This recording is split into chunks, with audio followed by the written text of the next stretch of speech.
अगला chapter number है पाँचवा है ब्रिटिश शासन का भारतीय अर्थव्यवस्था पर प्रभाव। ब्रिटिश शासन के दौरान भारत में धनिक वर्ग द्वारा भू संपत्ति में निवेश करने को तरजीह दिए जाने के कारण उद्योगों का कोई स्वतंत्र विकास नहीं हो सका।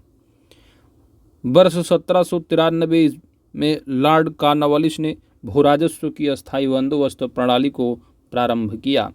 तो पिछले चैप्टर में पढ़ चुके भूराजस्व अस्थायी बंदोबस्त प्रणाली किसका, तो लॉर्ड कॉर्नवालिस का 1793 ईस्वी में इस प्रणाली को प्रारंभ किया गया है।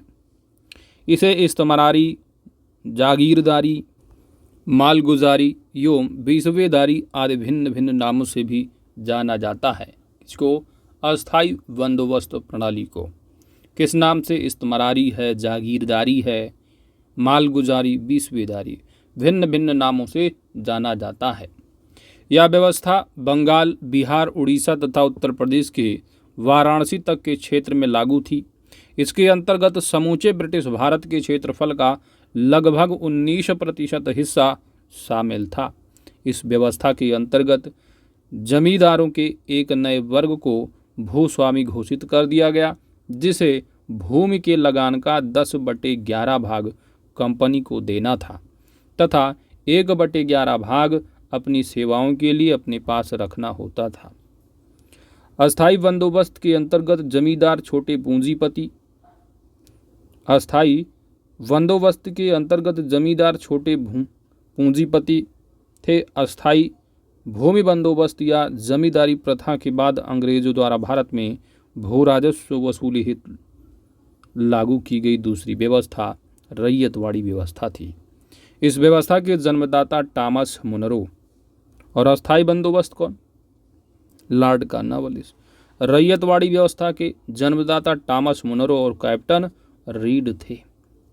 सर्वप्रथम इसे तमिलनाडु के बारामहल जिले में लागू किया गया था रैयतवाड़ी व्यवस्था को। इसके बाद यह व्यवस्था मद्रास, बम्बई के कुछ हिस्से, पूर्वी बंगाल, असम तथा कुर्ग, जिसका आधुनिक नाम कर्नाटक, में लागू की गई।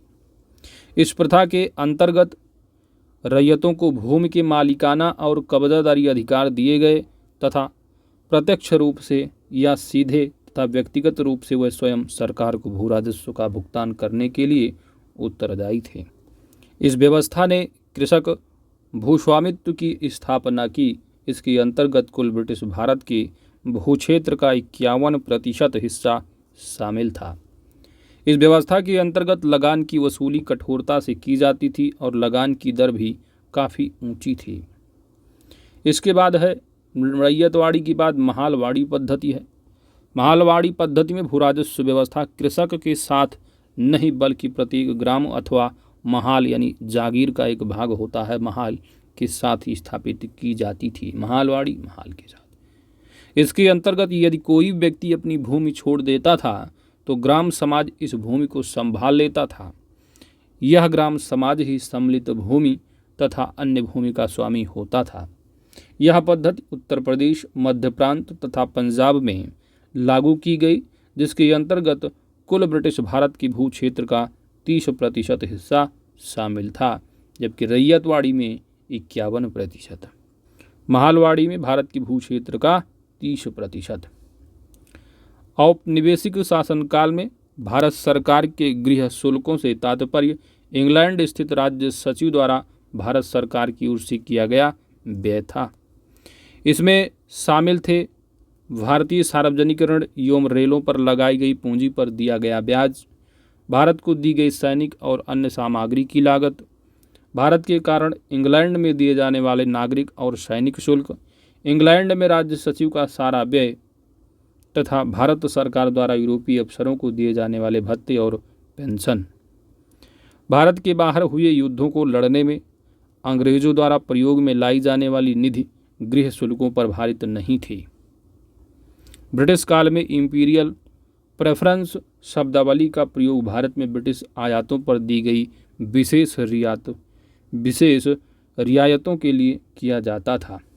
इंपीरियल प्रेफरेंस शब्दावली का प्रयोग भारत में ब्रिटिश आयातों पर दी गई विशेष रियायतों के लिए प्रयोग किया जाता था।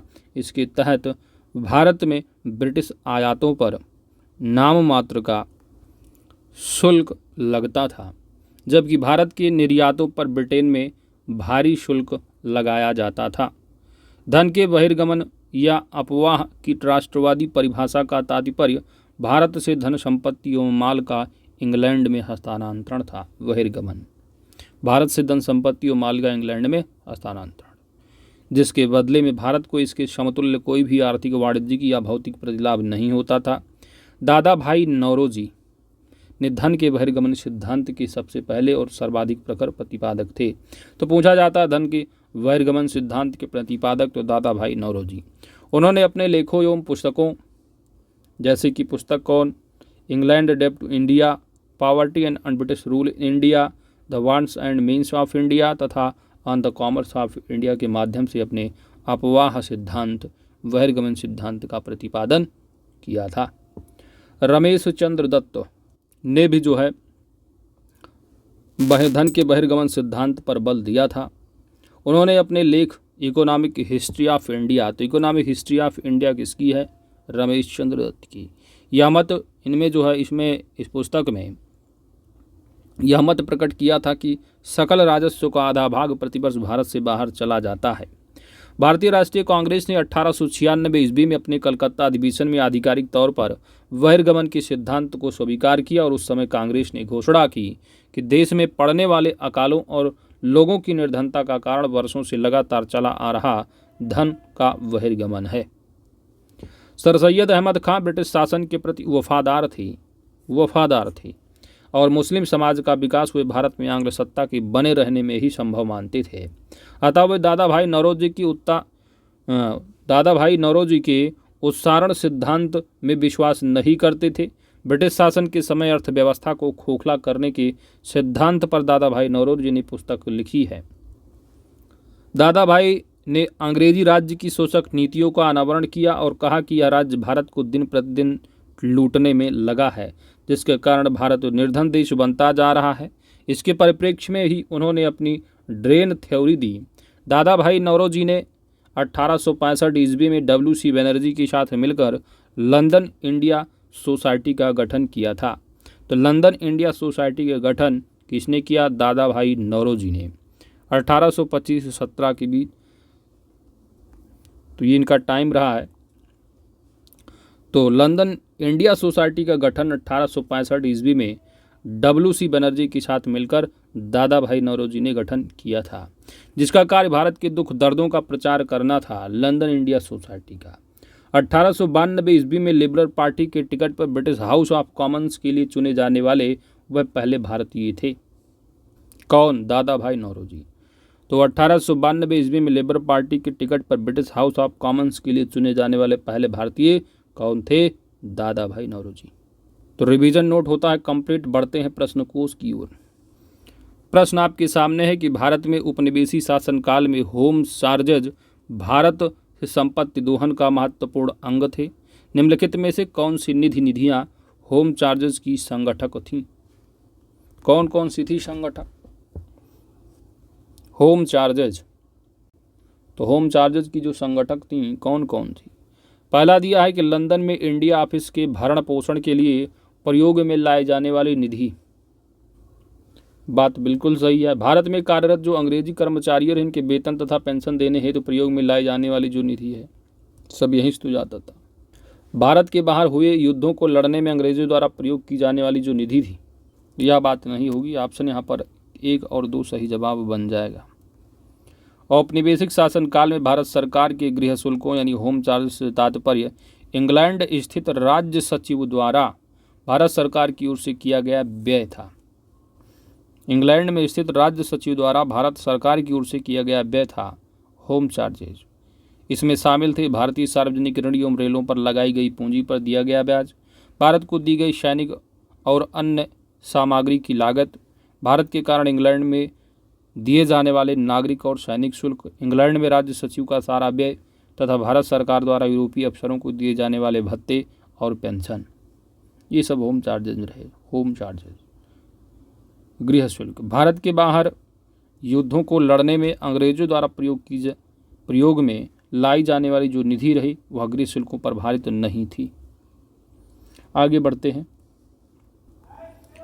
अगला शब्द है आपका शब्द इंपीरियल प्रेफरेंस है। तो इंपीरियल प्रेफरेंस आप नोट में क्या पढ़ के आ रहे हो कि इंपीरियल प्रेफरेंस का जो प्रयोग किया जाता था वह किस लिए? तो भारत में जो ब्रिटिश रियासतें थी, ब्रिटिश जो आयात होते थे उन पर जो दी गई विशेष रियायत रही वह रही है। तो ऑप्शन यहाँ पर आपका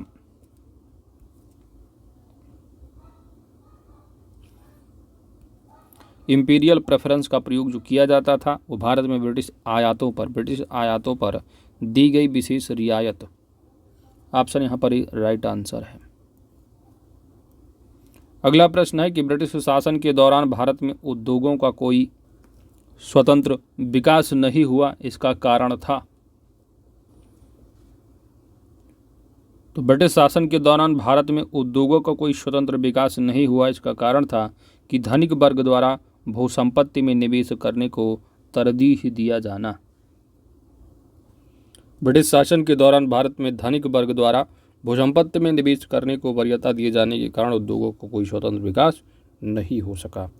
अगला प्रश्न है कि 18वीं शताब्दी के मध्य इंग्लिश ईस्ट इंडिया कंपनी के द्वारा बंगाल से निर्यातित प्रमुख जो पेय पदार्थ यानी स्टेपल कमोडिटीज थे वह क्या थे? सिविल सर्विसेज प्रीलिम्स 2018 और यहाँ पर आपका राइट आंसर बन जाएगा कपास, रेशम, सोरा और अफीम। Option D. प्रश्नानुसार 18वीं शताब्दी के मध्य इंग्लिश ईस्ट इंडिया कंपनी के द्वारा बंगाल से निर्यातित प्रमुख जो पेय पदार्थ रहे वो कपास, रेशम, सोरा एवं अफीम आदि थी। 18वीं शताब्दी में नील भी निर्यात की एक महत्वपूर्ण वस्तु थी। ज्ञातव्य है कि इस काल में अफीम मुख्य रूप से चीन को निर्यात की जाती थी 18वीं शताब्दी में। नेक्स्ट है कि इस्तमरारी बंदोबस्त किसने लागू की? इस्तमरारी यही वही आपकी विश्वेदारी इस्तमरारी है ना। तो ये है आपकी अस्थायी बंदोबस्त यानी Lord Cornwallis. Option C right answer. 1793 ईस्वी में लॉर्ड कॉर्नवालिस ने भू राजस्व की अस्थायी बंदोबस्त प्रणाली का प्रारंभ किया। इसे इस्तमरारी, जागीरदारी, मालगुजारी एवं विश्वेदारी आदि भिन्न भिन्न नामों से भी जाना जाता है। यह व्यवस्था बंगाल, बिहार, उड़ीसा तथा उत्तर प्रदेश के वाराणसी क्षेत्र तक लागू थी। इसके अंतर्गत समूचे ब्रिटिश भारत के क्षेत्रफल का लगभग 19% हिस्सा शामिल था। इस व्यवस्था के अंतर्गत जमींदारों के एक नए वर्ग को भू स्वामी घोषित कर दिया गया, जिसे भूमि के लगान का 10/11 भाग कंपनी को देना था और 1/11 भाग अपनी सेवाओं के लिए अपने पास रखना होता था। अस्थायी बंदोबस्त के अंतर्गत जमींदार जो है वो छोटे पूंजीपति होते थे। नेक्स्ट, किसके प्रशासन काल में स्थायी बंदोबस्त प्रारंभ किया गया? That is Lord Cornwallis. Option यहाँ बी सही जवाब बनेगा। कब? 1793। नेक्स्ट, अस्थायी बंदोबस्त किससे किया गया? तो यह था अस्थायी बंदोबस्त जो जमींदारों से। ऑप्शन ए राइट आंसर बन जाएगा। अस्थायी बंदोबस्त किसके साथ किया गया? राइट आंसर जमींदारों। Option A. नेक्स्ट, किस गवर्नर जनरल ने भारत में अस्थायी भू राजस्व व्यवस्था अस्थायी बंदोबस्त लागू की? Lord Cornwallis. कब? 1793। नेक्स्ट, लॉर्ड कॉर्नवालिस का अस्थायी बंदोबस्त कब? 1793। अगला प्रश्न है 1793 ईस्वी में लॉर्ड कॉर्नवालिस की भू राजस्व या भू व्यवस्था प्रणाली लागू होने के बाद कानूनी विवादों की प्रवृत्ति में जो है बढ़ोतरी देखी गई थी। निम्नलिखित प्रावधानों में से किसी एक को सामान्यतः इसके कारक के रूप में जोड़कर देखा जा सकता है। पहला है कि रैयत की तुलना में जमींदार की स्थिति को अधिक सशक्त बनाना। दूसरा, ईस्ट इंडिया कंपनी को जमींदारों को अधिपति बनाना। तीसरा है न्यायिक पद्धति को अधिक कार्यकुशल बनाना। तो यह सिविल सर्विसेज प्रीलिम्स का प्रश्न है और यहाँ पर राइट आंसर होगा नन ऑफ द अबव, यानी उपनिक्त में से कोई भी कथन सही नहीं है। ऑप्शन डी राइट आंसर है। 1793 ईस्वी में लॉर्ड कॉर्नवालिस द्वारा प्रारंभ अस्थायी बंदोबस्त यानी जागीरदारी व्यवस्था भू व्यवस्था प्रणाली में जमींदारों का भूमि पर वास्तविक अधिकार स्वीकृत कर लिया गया था, जब तक कि वे लगान एकत्र कर 10/11 भाग सरकार को देते रहते थे। लेकिन जमींदारी का भूक्षेत्र निर्धारित नहीं था। लगान रहित अनुदान भूमि, चारागाह, परती आदि भूमि निर्धारित न होने के कारण कानून विवाद बढ़े। जमींदार एवं कृषक के बीच अनेक मध्यस्थों के कारण भी विधिक वादों की संख्या में बढ़ोतरी हुई। इसलिए स्पष्ट है कोई विकल्प सही नहीं रहा। आगे बढ़ते हैं। अगला प्रश्न है कि चिरस्थायी बंदोबस्त यानी स्थायी बंदोबस्त 1793 के अंतर्गत जमींदारों से अपेक्षा की गई थी कि वे खेतिहरों को पट्टा जारी करेंगे। अनेक जमींदारों ने पट्टा जारी नहीं किए। इसका कारण क्या था? इसका कारण ये था कि अनेक जमींदारों ने पट्टा जारी नहीं किया क्योंकि जमींदारों के ऊपर कोई सरकारी नियंत्रण नहीं था। ऑप्शन यहाँ पर आपका बी राइट आंसर बन जाएगा। लॉर्ड कॉर्नवालिस ने 1793 में स्थायी बंदोबस्त व्यवस्था लागू की। इसके तहत जमींदार जिन्हें भूस्वामी के रूप में मान्यता प्राप्त थी, वे अपने क्षेत्रों में भू राजस्व की वसूली कर उसका 1/11वां हिस्सा अपने पास रखना होता था और शेष हिस्सा कंपनी के पास जमा करना होता था। जमींदार काश्तकारों से मनचाहा लगान वसूल करता था और समय से लगान न देने वाले काश्तकारों से जमीन भी वापस छीन ली जाती थी। कुल मिलाकर काश्तकार पूरी तरह जमींदारों की दया पर निर्भर होता था। जमींदारों के ऊपर कोई सरकारी नियंत्रण नहीं था। इस कारण बहुत से मामलों में पट्टे जारी नहीं किए जाते थे। इसी के फलस्वरूप 1859 ईस्वी के रेंट अधिनियम यानी रेंट एक्ट पारित होने के 3 दशक पहले कुछ जिलों में और बंगाल बिहार सीमा के संथाल क्षेत्र के किसानों ने अपने परंपरागत अधिकारों की रक्षा के लिए हिंसा का सहारा लिया था, जैसे कि संथाल वगैरह विद्रोह जो हुआ। आगे बढ़ते हैं। बिहार में परमानेंट सेटलमेंट लागू करने का कारण, परमानेंट यानी स्थायी, सेटलमेंट बंदोबस्त, तो स्थायी बंदोबस्त लागू करने का कारण क्या था? यहाँ पर आपका राइट आंसर बन जाएगा भू राजस्व का राजस्व निर्णय करना। ऑप्शन यहाँ पर आपका सी सही जवाब है। लॉर्ड कॉर्नवालिस के समय भू राजस्व व्यवस्था आरंभ में 10 वर्षीय व्यवस्था के रूप में 1790 ईस्वी में लागू की गई थी, जो 22 मार्च 1793 को परमानेंट सेटलमेंट यानी स्थायी बंदोबस्त के रूप में स्थापित हुई। इस व्यवस्था को बिहार में लागू करने का मुख्य कारण कंपनी के भू राजस्व की एक निश्चित राशि तय करना था। अगला प्रश्न नंबर 14 है। बीपीएससी प्रीलिम्स 2015 का प्रश्न है। रिक्त स्थान की पूर्ति करनी है आपको। दिया गया है कि किस वर्ष में बंगाल और बिहार में भूमि पर किराएदारों के अधिकारों को बंगाल किराएदारी अधिनियम द्वारा दिया गया था? किस वर्ष में बंगाल और बिहार में भूमि पर किराएदारों के अधिकारों को बंगाल किराएदारी अधिनियम द्वारा दिया गया था? किस वर्ष में? राइट आंसर बन जाएगा ऑप्शन ए 1885 ईस्वी में। 1793 ईस्वी में लॉर्ड कॉर्नवालिस द्वारा स्थायी बंदोबस्त को लागू किया गया, जिसने जमींदारों को कई अधिकार प्रदान किए। 19वीं शताब्दी तक आते आते भूमि की मांग बढ़ने लगी और भूमि मालिकों ने किराए में बढ़ोतरी की। यह समय किसानों के विद्रोह का था। इसी बीच बंगाल सरकार ने बंगाल एवं बिहार में बंगाल किराएदारी अधिनियम 1885 को लागू किया, जिसमें भूमि मालिकों और किराएदारों के अधिकारों को परिभाषित किया गया। अगला प्रश्न है कि निम्नलिखित में से कौन ब्रिटिश शासन के दौरान भारत में रैयतवाड़ी बंदोबस्त के प्रारंभ किए जाने से संबद्ध था? तो रैयतवाड़ी के संबंध किससे होगा? तो ये थे आपके टॉमस मुनरो और अलेक्जेंडर रीड। तो बी और सी यहाँ पर यानी कि 2 और 3 ऑप्शन यहाँ पर सी आपका सही जवाब बन जाएगा। रैयतवाड़ी बंदोबस्त अंग्रेजों द्वारा भारत में भू राजस्व वसूली हेतु लागू की गई एक प्रणाली थी। अलेक्जेंडर रीड ने मद्रास प्रेसिडेंसी में सर्वप्रथम 1792 में तमिलनाडु की बारामहल क्षेत्र में रैयतवाड़ी व्यवस्था की लागू की। टॉमस मुनरो ने 1809 ईस्वी में कुछ क्षेत्रों में इसको लागू किया। 1820 ईस्वी में मद्रास का गवर्नर बनने पर उसने इसे मद्रास में लागू किया।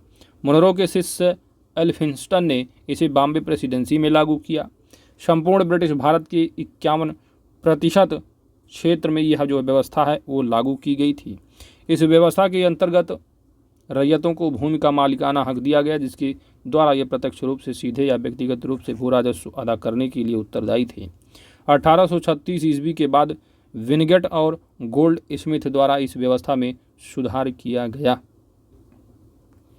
अगला प्रश्न है कि रैयतवाड़ी व्यवस्था सर्वप्रथम कहाँ लागू की गई? रैयतवाड़ी व्यवस्था सर्वप्रथम कहाँ लागू की गई? तो अभी आप पढ़ रहे हो मद्रास, यानी ऑप्शन आपका बी यहाँ पर राइट आंसर बन जाएगा। अगला प्रश्न, भू राजस्व की स्थायी बंदोबस्त एवं रैयतवाड़ी प्रणाली क्रमशः जो शुरू की गई वो कहाँ, तो स्थायी बंदोबस्त और रैयतवाड़ी। तो स्थायी बंदोबस्त बंगाल, रैयतवाड़ी मद्रास, यानी ऑप्शन ए राइट आंसर बन जाएगा। आगे बढ़ते हैं। अगला प्रश्न है कि सर टॉमस मुनरो भू राजस्व बंदोबस्त से संबद्ध है। Sir Thomas Munro, right answer बन जाएगा रैयतवाड़ी बंदोबस्त, ऑप्शन यहाँ पर आपका सी सही जवाब है। नेक्स्ट है कि ब्रिटिश व्यवस्था में रैयतवाड़ी भू राजस्व जो संग्रह है वो प्रचलित था। तो राजस्व संग्रह, ठीक है। तो रैयतवाड़ी व्यवस्था मद्रास प्रेसिडेंसी में तो दक्षिण भारत होगा ही, ठीक है, और पश्चिम भारत भी रहा, बॉम्बे प्रेसिडेंसी हो गया, आसाम, ये सब ठीक है। तो बॉम्बे प्रेसिडेंसी में भी सी और डी दोनों आंसर होना चाहिए। डिस्प्यूटेड प्रश्न रहा, यूपीपीएससी रेवेन्यू इंस्पेक्टर। आगे, मद्रास के रैयतवाड़ी बंदोबस्त से कौन संबंधित रहा है? मद्रास, तो मद्रास में टॉमस मुनरो, ऑप्शन यहाँ पर सी राइट आंसर है। अगला है कि रैयतवाड़ी प्रथा का प्रारंभ जो हुआ किसके द्वारा? तो टॉमस मुनरो के द्वारा।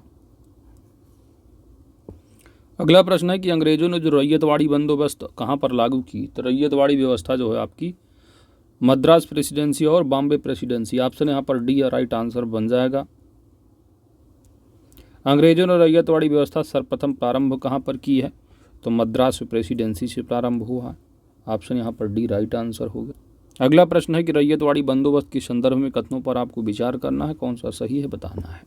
पहला है कि किसानों द्वारा लगान सीधे सरकार को दिया जाता था, रैयतवाड़ी बंदोबस्त व्यवस्था रही। सरकार रैयत को पट्टे पर देती थी, तो सरकार जो है रैयत को पट्टे देती थी। कर लगाने के पूर्व भूमि का सर्वेक्षण और मूल्य निर्धारण जो है वो किया जाता था। तो तीनों बातें बिल्कुल सत्य हैं, ऑप्शन सी राइट आंसर होगा। दक्षिण भारत में उत्तर भारत की तरह बड़े बड़े भूखंडों एवं बड़े जमींदारों के अभाव में रैयतवाड़ी व्यवस्था को लागू किया गया। इस व्यवस्था का सूत्रपात कैप्टन रीड और टॉमस मुनरो ने किया था। रैयतवाड़ी व्यवस्था के तहत किसानों को अपनी ज़मीन का मालिक माना जाता था। तो किसानों को अपनी ज़मीन का मालिक माना जाता था रैयतवाड़ी व्यवस्था के तहत, जो सीधे सरकार को कर देते थे। कर का निर्धारण भूमि का सर्वेक्षण करने के बाद किया जाता था। भूमि सर्वेक्षण के बाद लगान के लिए किसान और सरकार के बीच एक समझौता होता था। किसान की सहमति के बाद उसे पट्टा दिया जाता था, जो भूमि पर उसकी निजी संपत्ति का प्रमाण होता था। आगे बढ़ते हैं भाई। ROARO प्रीलिम्स 2021 में पूछा हुआ प्रश्न है कि ब्रिटिश भारत में सैन्य बल पर केंद्रीय राजस्व का कुल कितना प्रतिशत व्यय होता था? ब्रिटिश भारत में सैन्य बल पर केंद्रीय राजस्व का कुल कितना प्रतिशत व्यय होता था? यहाँ पर आपका राइट आंसर बन जाएगा, चलिए वो 30 नंबर हो गया, 25 नंबर छूट रहा। 25 नंबर है, वह प्रथा जिसके तहत किसान एवं स्वयं भूमि का मालिक होता है और सरकार को भू राजस्व के भुगतान के लिए जिम्मेदार माना जाता है। किसान स्वयं भूमि का मालिक होता है, तो यहाँ पर आपका राइट आंसर बन जाएगा वो रैयतवाड़ी प्रथा है, ऑप्शन बी। रैयतवाड़ी प्रथा के अंतर्गत किसान स्वयं भूमि का मालिक होता है और सरकार को भू राजस्व के भुगतान के लिए जिम्मेदार माना जाता है। प्रश्न संख्या नंबर है 26, यूपीपीसीएस प्रीलिम्स 2020 का प्रश्न है। कथन कारण दिया है। कथन है कि ब्रिटिश सरकार ने भारत की अलग अलग भागों में भू राजस्व की अलग अलग व्यवस्था लागू की थी। कथन बिल्कुल सही है। कारण बताया जा रहा है कि इससे भारतीय किसानों में अलग अलग वर्ग बन गए, इसलिए जो है वो अलग अलग भागों में अलग अलग व्यवस्था लागू की गई भू राजस्व की। तो यहाँ पर ए और आर दोनों सही है, और आर यानी आपका जो कारण है वह कथन की सही व्याख्या भी करता। ऑप्शन ए राइट आंसर है। ब्रिटिश सरकार ने भारत के अलग अलग भागों में भू राजस्व की अलग अलग व्यवस्था लागू की थी। वे व्यवस्थाएं जो थीं वो अस्थायी बंदोबस्त प्रणाली, रैयतवाड़ी व्यवस्था और महालवाड़ी पद्धति। अस्थायी बंदोबस्त व्यवस्था बंगाल, बिहार, उड़ीसा तथा उत्तर प्रदेश के वाराणसी क्षेत्र तक जो है वो फैली थी, लागू थी। इसके अंतर्गत समूचे ब्रिटिश भारत के क्षेत्र का 19% हिस्सा शामिल था। वहीं पर रैयतवाड़ी व्यवस्था जो कि लगभग 51% हिस्से पर थी, जिसमें कि मद्रास, बम्बई की कुछ हिस्से, पूर्वी बंगाल, असम तथा कुर्ग, आधुनिक कर्नाटक का एक भाग है, यहाँ पर लागू थी। महालवाड़ी पद्धति जो कि लगभग 30% हिस्सा भू क्षेत्र का, ये संयुक्त प्रांत, मध्य प्रांत तथा पंजाब में लागू की गई थी महालवाड़ी। अतः स्पष्ट है कि इसमें भारतीय किसानों में अलग अलग वर्ग बन गए थे। अतः कथन और कारण दोनों सत्य है और कथन और जो कारण है वो कथन की सही व्याख्या भी करता है। प्रश्न संख्या नंबर 27 है कि पंजाब भूमि हस्तांतरण अधिनियम कब पारित किया गया था? 1850 है, 1895 है, 1900 है और डी ऑप्शन जो है आपका 1905 है। तो पंजाब भू हस्तांतरण अधिनियम कब पारित किया गया है? तो सही जवाब होगा वर्ष 1900 में, ऑप्शन सी। पंजाब भूमि हस्तांतरण अधिनियम 1900 ईस्वी में पारित किया गया, जिससे कृषकों की भूमि का गैर कृषकों के पास हस्तांतरित होना समाप्त हो गया। अगला प्रश्न है कि असम में सर्वप्रथम चाय कंपनी की स्थापना कब हुई थी? असम में सर्वप्रथम चाय कंपनी की स्थापना वर्ष 1839 में की गई थी, ऑप्शन सी। असम में सर्वप्रथम चाय कंपनी की स्थापना 1839 ईस्वी में हुई थी। यह कंपनी 5 लाख रुपए की पूंजी के साथ इंग्लैंड में स्थापित की गई थी तथा नजीरा असम में इस कंपनी का मुख्यालय था। द असम कंपनी भारत की सबसे पुरानी व्यावसायिक चाय कंपनी है जो वर्तमान में भी कार्यरत है। अगला प्रश्न यूपी पीसीएस प्रीलिम्स 2020 का प्रश्न है और यहाँ पर जो है वो कुछ व्यवस्थाएं मिलान करना है। जजमानी, तो जजमानी जो है यह उत्तर भारत, बाराबलूड जो संबंधित महाराष्ट्र से होगा, मिरासी जो संबंधित है वह तमिलनाडु का है और अडाडे जो है यह कर्नाटका का होगा। तो ए का क्या है? 1 है, बी का 3 है, सी का जो है आपका 4 होगा और डी का 2 हो जाएगा। 1 3 4 2, 1 3 4 2 यानी ऑप्शन डी आपका राइट आंसर बन जाएगा। सूची 1 और सूची 2 को मिलान दिया है।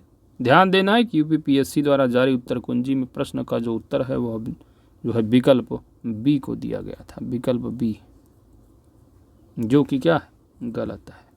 तो ये जो है आपका राइट यही होगा कि जजमानी उत्तर भारत, बाराबलूड महाराष्ट्र, मिराज तमिलनाडु, अडाडी कर्नाटका।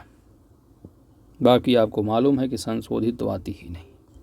अब है प्रश्न नंबर 23 कि ब्रिटिश भारत में सैन्य बल पर केंद्रीय राजस्व का कुल कितना प्रतिशत व्यय होता था? यहाँ पर आपका राइट आंसर बन जाएगा 40%, ऑप्शन है। ROAR प्रीलिम्स 2021 का प्रश्न है।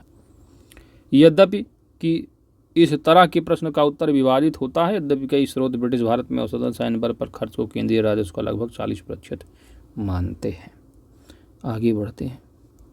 अगला प्रश्न संख्या है 31 की दादा भाई नौरोजी द्वारा जो प्रतिपादित अपवाह सिद्धांत है, ड्रेन थ्योरी की सही परिभाषा नीचे के किस कथन में आती है? पहला है कि देश के संसाधनों का उपयोग ब्रिटेन के हित में किया जा रहा था, वो तो बहिर्गमन रहा है। देश भारत की राष्ट्रीय आप संपदा का एक भाग अथवा कुल वार्षिक उत्पाद ब्रिटेन को निर्यात किया जाता था, जिसके लिए भारत का कोई वास्तविक प्रतिफल नहीं मिलता था। तो ऑप्शन यहाँ पर आपका बी सही जवाब होगा कि भारतीय राष्ट्रीय संपदा का एक भाग अथवा कुल वार्षिक उत्पाद ब्रिटेन को निर्यात किया जाता था, जिसके लिए भारत को कोई वास्तविक प्रतिफल नहीं मिलता था। यही है अपवाह का सिद्धांत, ड्रेन थ्योरी। धन के बहिर्गमन या अपवाह की राष्ट्रवादी परिभाषा का तात्पर्य भारत से धन संपत्ति और माल का इंग्लैंड में हस्तांतरण था, जिसके बदले में भारत को इसके समतुल्य कोई भी आर्थिक, वाणिज्यिक या भौतिक प्रतिलाभ नहीं होता था। अपवाह सिद्धांतों के तहत इसी अप्रतिफलित निर्यात पर बल दिया गया। दादा भाई नौरोजी ने धन के बहिर्गमन सिद्धांत के सबसे पहले और सर्वाधिक प्रखर प्रतिपादक थे। उन्होंने अपने लेखों एवं पुस्तकों जैसे कि इंग्लैंड डेब्ट to India, poverty and British rule in India, the wants and means of India तथा on the commerce of India के माध्यम से अपने अपवाह सिद्धांत का जो है प्रतिपादन किया है। अगला प्रश्न है कि निम्न में से किसने निकास की सिद्धांत, बहिर्गमन का सिद्धांत? राइट आंसर ऑप्शन ए दादा भाई नौरोजी। नेक्स्ट है कि अंग्रेजों के शासनकाल में भारत की आर्थिक दोहन के सिद्धांत को किसने प्रतिपादित किया? तो दादा साहब रहे हैं। राइट आंसर ऑप्शन डी दादा भाई नौरोजी। अगला प्रश्न नंबर 34 है कि निम्नलिखित कथनों पर विचार कीजिए, सही उत्तर का चयन करना है। उत्तर का कथन है और कारण है। कथन है कि ब्रिटिश काल में सामान्यतः भारत का व्यापार संतुलन अनुकूल था। कथन सही है। कारण है कि धन की निकासी का स्वरूप जो है अप्रतिफलित जो है निर्यात था, अप्रतिफल निर्यात। तो ये दोनों की दोनों बातें बिल्कुल, ऑप्शन यहाँ पर ही राइट आंसर बन जाएगा। बहिर्गमन अथवा निकासी की राष्ट्रवादी परिभाषा का तात्पर्य भारत से धन संपत्ति एवं माल का इंग्लैंड में हस्तांतरण था, जिसके बदले में भारत को इसके समतुल्य कोई भी आर्थिक वाणिज्यिक या बदलाव नहीं होता था। ब्रिटिश काल में सामान्यतः भारत का व्यापार संतुलन अनुकूल था, क्योंकि इस दौरान आयात की तुलना में अधिक निर्यात होता था। ईस्ट इंडिया कंपनी के धन निष्कासन के जो स्रोत थे वो व्यापारी के एकाधिकार से प्राप्त लाभ, कंपनी के कर्मचारियों के वेतन एवं पेंशन, कंपनी के निवेशकों को दिया जाने वाला लाभांश आदि। कंपनी द्वारा जो पैसा इंग्लैंड में भेजा जाता था वही पैसा पुनः भारत में विदेशी ऋण तथा पूंजी निवेश के रूप में प्राप्त होता था। परंतु इस पूंजी निवेश का उद्देश्य देश का विकास नहीं बल्कि भारतीय साधनों का अधिकाधिक शोषण था। 1813 ईस्वी के पश्चात इस आर्थिक निकास ने अप्रतिफल निर्यात का रूप धारण कर लिया और वर्ष 1914 के पहले भारत में अंग्रेजी पूंजी निवेश केवल उन आर्थिक उपरिसाधनों में लगाए गए जैसे रेलवे, सड़क, व्यापारिक जहाज तथा खनिज उद्योग, कोयला एवं सोना एवं वित्तीय संस्थाओं जैसे कि बैंक के अनुपूरक थी और स्थान नहीं था। तो दादा भाई नौरोजी ने धन के निकास को अनिष्टों का अनिष्ट की संज्ञा दी। धन के निकास को अनिष्टों का अनिष्ट की, इविल ऑफ ऑल इविल्स की संज्ञा दी और इसे भारत की निर्धनता का मुख्य कारण बताया। अगला प्रश्न है कि निम्नलिखित में से कौन भारत में उपनिवेशवाद का या कि आर्थिक आलोचक थे। दादा भाई नौरोजी, जी सुब्रमण्यम अय्यर, आर.सी. दत्त, सभी। 1, 2, 3 ऑप्शन डी। 1870 से 1905 ईस्वी के बीच बहुत से भारतीय बुद्धिजीवियों ने ब्रिटिश शासन की आर्थिक पहलू को विश्लेषित किया। इनमें 3 लोगों का योगदान सबसे महत्वपूर्ण रहा। वे दादा भाई नौरोजी थे, महादेव गोविंद रानडे और आर.सी. दत्त, अधिकारी रमेश चंद्र दत्त। इन्होंने भारत का आर्थिक इतिहास लिखा। इन तीनों की अतिरिक्त जीवी जोशी, जी सुब्रमण्यम अय्यर जो कि द हिंदू समाचार पत्र के संस्थापक संपादक रहे, गोपाल कृष्ण गोखले समेत अनेक राजनीतिक कार्यकर्ताओं और पत्रकारों ने तत्कालीन अर्थव्यवस्था के हर पहलू का गहराई से विश्लेषण किया। ये लोग इस निष्कर्ष पर पहुंचे कि भारत के आर्थिक विकास के रास्ते में सबसे बड़ी बाधा उपनिवेशवाद ही है। अगला प्रश्न है कि निम्नलिखित में से कौन दादा भाई नौरोजी की उत्सारण सिद्धांत यानी ड्रेन थ्योरी में विश्वास नहीं करता था। ये थे सर सैयद अहमद खां। ऑप्शन यहाँ डी राइट आंसर है। सर सैयद अहमद खां ब्रिटिश शासन के प्रति वफादार थे और मुस्लिम समाज का विकास वे भारत में आंग्ल सत्ता के बने रहने में ही संभव मानते थे। वे दादा भाई नौरोजी की उत्सारण सिद्धांत में विश्वास नहीं करते थे। अगला प्रश्न है poverty and un British rule in India नामक पुस्तक किस वर्ष प्रकाशित हुई। राइट आंसर बन जाएगा किसकी है, तो दादा भाई नौरोजी की है और वर्ष 1901 में। Option B. Poverty and un British rule in India के लेखक दादा भाई नौरोजी हैं। यह पुस्तक वर्ष 1901 में लंदन के एम्स सोनेस्चेन प्रकाशक द्वारा प्रकाशित की गई थी। अगला प्रश्न है कि poverty and the on British rule in India नामक पुस्तक किसने लिखी है। यह दादा भाई नौरोजी। ऑप्शन यहाँ डी सही जवाब बन जाएगा। दादा भाई नौरोजी ने 1865 ईस्वी में W.C. बनर्जी के साथ मिलकर लंदन इंडिया सोसाइटी का गठन किया, जिसका कार्य भारत के दुख दर्दों का प्रसार करना था। 1892 ईस्वी में लिबरल पार्टी के टिकट पर ब्रिटिश हाउस ऑफ कॉमन्स के लिए चुने जाने वाले पहले भारतीय थे दादा भाई नौरोजी। दादा भाई नौरोजी ने अपनी पुस्तक poverty and un British rule in India में स्पष्ट रूप से ब्रिटिश शासन के दौरान भारत की आर्थिक दुरावस्था पर प्रकाश डाला तथा धन के बहिर्गमन अथवा धन की निकास या निष्कास सिद्धांत का क्या है सर्वप्रथम प्रतिपादन किया। अगला प्रश्न है 39 नंबर के ब्रिटिश हाउस ऑफ कॉमन्स में चुने जाने वाले दादा भाई नौरोजी प्रथम भारतीय थे जिन्होंने किस दल के टिकट पर चुनाव लड़ा था। यहाँ पर आपका राइट आंसर बन जाएगा उदारवादी दल। Option A. नेक्स्ट ब्रिटिश शासन के समय अर्थव्यवस्था को खोखला करने के सिद्धांत के बारे में पुस्तक किसने लिखी थी? तो इकोनॉमिक ड्रेन थ्योरी किसकी थी? Dadabhai Naoroji. Option D right answer. British शासन के समय अर्थव्यवस्था को खोखला करने की सिद्धांत यानी इकोनॉमिक ड्रेन थ्योरी पर दादा भाई नौरोजी ने पुस्तक लिखी थी। अगला प्रश्न नंबर है 42। अनुद्योगीकरण के संदर्भ में निम्नलिखित में से कौन सा कथन सही है? पहला कि जो अनुद्योगीकरण की जो प्रक्रिया है वो 1813 में शुरू हुई है, तो बात बिल्कुल क्या है आपकी? सही है। ईस्ट इंडिया कंपनी के व्यापारिक एकाधिकारों की समाप्ति ने इस प्रक्रिया को तेज किया था। दोनों बातें बिल्कुल सत्य हैं। इस तरह ऑप्शन आपका यहाँ पर सी सही जवाब बन जाएगा। भारत में अनुद्योगीकरण की प्रक्रिया 1813 ईस्वी के चार्टर एक्ट द्वारा कंपनी का भारतीय व्यापार का एकाधिकार समाप्त करने से शुरू हुई। इसने ब्रिटेन की समस्त प्रजा को पूर्वी विश्व के साथ व्यापार की अनुमति प्राप्त हो गई। यह औद्योगिक क्रांति को विस्तार देने के लिए किया गया था। इससे भारत ब्रिटिश उत्पादों का बाजार बन गया। अगला प्रश्न नंबर 42 है। निम्नलिखित कथनों पर आपको विचार करना है और बताना है कौन सा कथन सही है। दादा भाई नौरोजी की भारतीय राष्ट्रीय आंदोलन को सर्वाधिक प्रभावी जो देन थी वह क्या थी? पहला यहाँ पर दिया गया है कि उन्होंने इस बात को अभिव्यक्त किया कि ब्रिटेन भारत का आर्थिक शोषण कर रहा है। बात बिल्कुल सही है। उन्होंने प्राचीन भारतीय ग्रंथों की व्याख्या की और भारतीयों में आत्मविश्वास जगाया। गलत। उन्होंने सभी सामाजिक बुराइयों के निराकरण की आवश्यकता पर सर्वोपरि जोर दिया। तो केवल और केवल यहाँ पर एक आंसर सही जवाब बन जाएगा। दादा भाई नौरोजी आधुनिक भारत के प्रथम ऐसे राष्ट्रवादी नेता थे जिन्होंने गहरे शोध और विश्लेषण के बल पर यह सिद्ध किया कि ब्रिटेन भारत का आर्थिक शोषण कर रहा है और प्रतिवर्ष एक निश्चित रकम इंग्लैंड ले जाई जा रही है। इसके परिप्रेक्ष्य में ही उन्होंने अपनी इकोनॉमिक ड्रेन थ्योरी दी थी। अगला प्रश्न नंबर है 43। किसने यह विचार किया था कि भारत में ब्रिटिश आर्थिक नीति घिनौनी है? भारत में जो ब्रिटिश आर्थिक नीति है वह घिनौनी है, यह किसने कहा?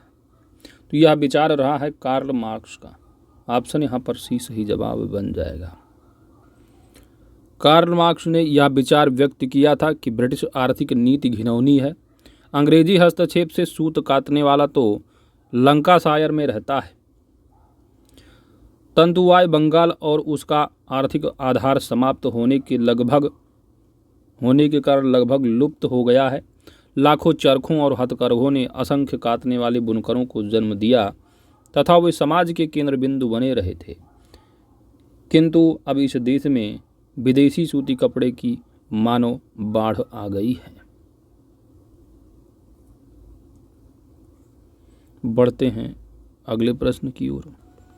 अगला प्रश्न है कि दक्षिण भारत में सिंचाई व्यवस्था का अग्रदूत किसे माना जाता है? सिंचाई व्यवस्था का अग्रदूत राइट आंसर बन जाएगा सर आर्थर कॉटन को। Option A. Sir Arthur cotton British सिंचाई अभियंता थे। उन्होंने दक्षिण भारतीय राज्यों की सिंचाई व्यवस्था हेतु उल्लेखनीय कार्य किया, इसलिए सर आर्थर कॉटन को दक्षिण भारत में सिंचाई व्यवस्था का अग्रदूत माना जाता है। भारत के इतिहास के संदर्भ में निम्नलिखित निगमों पर आपको विचार करना है और बताना है कौन सा सही सुमेलित है। पहला दिया है औरंग, तो राजकोष का प्रभारी यहाँ पर बताया जा रहा है। तो राजकोष का प्रभारी बताया जा रहा है, जो कि गलत होगा, क्योंकि औरंग जो शब्द है ये फारसी का शब्द है जिसका अर्थ होता है गोदाम। तो इसका जो प्रयोग है वह जो है कई बार कार्यशालाओं यानी वर्कशॉप के लिए भी किया जाता है। बेनियान जो कि ईस्ट इंडिया कंपनी का भारतीय एजेंट रहा, ये भी सही है। मिरासीदार, तो मिरासीदार जो है ये राज्य का नामित राजस्वदाता रहा, ये सही है। तो 2 और 3 सही होगा, ऑप्शन बी राइट आंसर बनेगा। औरंग फारसी का शब्द है जिसका अर्थ गोदाम होता है। यहाँ पर बिक्री से पहले माल का भंडारण किया जाता था। दातव्य है कि औरंग शब्द का प्रयोग कई बार कार्यशालाओं यानी वर्कशॉप के लिए भी किया जाता है। बेनियान यानी बनिया तो पारंपरिक वणिक समुदाय के व्यापारी थे जो ईस्ट इंडिया कंपनी के एजेंट के रूप में कंपनी एवं भारतीय कारीगरों के बीच मध्यस्थ का काम करते थे। मिरासी जो कि अरबी शब्द है जिसका अर्थ होता है उत्तराधिकार होता है। रैयतवाड़ी प्रणाली में सरकार द्वारा मिरासीदारों को राजस्व यानी राज्य का जो है इकलौता नामित राजस्व दाता माना गया था। अगला प्रश्न है 46 नंबर। आर्थिक तौर पर 19वीं शताब्दी में भारत पर अंग्रेजी शासन का एक परिणाम था। क्या परिणाम था? सही जवाब यहाँ पर बन जाएगा भारतीय कृषि का वाणिज्यीकरण। 19वीं शताब्दी ऑप्शन सी। 1813 के चार्टर एक्ट के द्वारा ईस्ट इंडिया कंपनी का व्यापारिक एकाधिकार समाप्त करके मुक्त व्यापार नीति अपनाई गई। इंग्लैंड में औद्योगिक क्रांति का औद्योगिक जो क्रांति है इंग्लैंड में उफान पर थी, अतः इंग्लैंड को अपने उद्योगों के लिए सस्ते माल की आवश्यकता थी। इस प्रकार भारत जो है कच्चे माल का उत्पादन करने वाला देश बनकर रह गया। इसके अतिरिक्त भारत में पूंजीवादी व्यवस्था के बढ़ने के साथ साथ नई लगान नीति के कारण किसान को अब नकद राशि की आवश्यकता थी। इसलिए किसान भी उन फसलों को उगाने के लिए विवश हुए जिनका बाजार में क्रय विक्रय हो सके, जबकि इससे पहले किसान केवल उन्हीं फसलों को उगाता था जिनकी खपत स्थानीय स्तर पर होती थी। चाय, रबर, कॉफ़ी, नील, रेशम, जूट और तंबाकू जैसी वाणिज्यिक फसलों के उत्पादन की शुरुआत हो गई जो ब्रिटिश पूंजीवाद की पहली पसंद थी। इन फसलों के लिए उन्हें यूरोपीय बाजारों में अत्यधिक कीमत प्राप्त होती थी। इस प्रकार उत्पादन के स्वरूप और प्रकृति में मूलभूत परिवर्तन हुए और भारतीय कृषि का वाणिज्यीकरण हो गया। अगला प्रश्न नंबर अंतिम है इस चैप्टर का 47 नंबर प्रश्न है कि निम्नलिखित में से कौन सा कथन औद्योगिक क्रांति द्वारा 19वीं शताब्दी के पूर्वार्ध में भारत पर पड़े प्रभाव की सही व्याख्या करता है। तो यहाँ पर आपका सही जवाब बन जाएगा भारतीय दस्तकारी उद्योग नष्ट हो गए थे, ऑप्शन ए। CSC प्रीलिम्स 2020 का प्रश्न है। 19वीं शताब्दी में औद्योगिक क्रांति के फलस्वरूप भारतीय कुटीर उद्योगों पर बुरा प्रभाव पड़ा। इस युग को भारत में अनौद्योगिकरण का काल कहते हैं। इसके लिए अग्रलिखित नीतियाँ उदारदायी थी। भारत पर मुक्त व्यापार नीति को लागू करना, दूसरी भारतीय माल पर अत्यधिक चुंगी यानी कर लगाना, तीसरी बात ब्रिटिश कंपनी द्वारा भारत से कच्चे माल का निर्यात करना, चौथा है रेल मार्गों का विकास, पांचवा है विदेशी निर्माताओं को उद्योग लगाने के लिए विशेष सुविधाएं देना इत्यादि। इन सभी कारणों ने मिलकर भारतीय परंपरागत दस्तकारी उद्योगों का विनाश कर दिया। इस संबंध में कार्ल मार्क्स ने लिखा है कि यह अंग्रेज घुसपैठिया था जिसने भारतीय खड्डी को तोड़ दिया, चरखे का नाश कर दिया तथा जो देश सूती वस्त्रों के लिए जाना जाता था उसे सूती वस्त्रों से भर दिया। और इन्हीं 47 प्रश्नों के साथ चैप्टर नंबर आपका 5 कंप्लीट हो जाता है।